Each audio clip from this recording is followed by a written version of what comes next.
maririnig sa buong Pilipinas. Ang daming issue sa kontratong na ipipintas, pagkat merong mga taong nagpapanggap gumagawa ng proyekto, ngunit di kumpleto.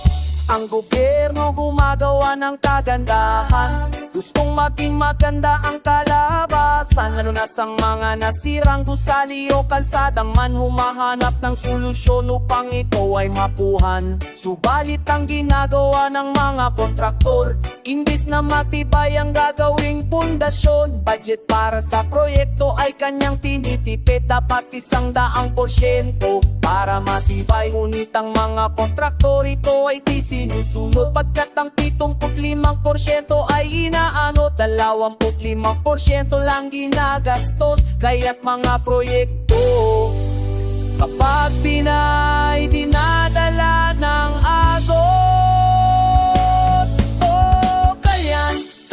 kayang Filipino ahon, lubog ang paasa, kurakot na gugumon. Hindi nila iniisip ang mga taong bayan, importante sa kanilang bulsa'y magkalaman.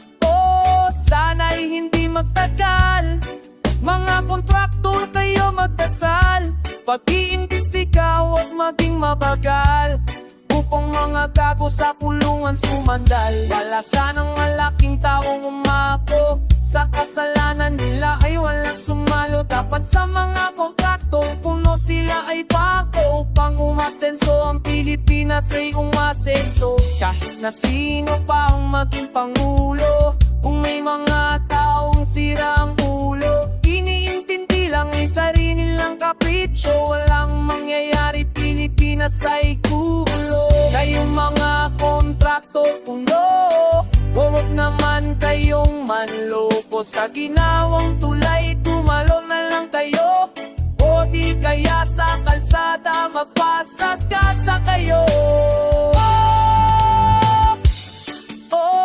Kontraktor puno.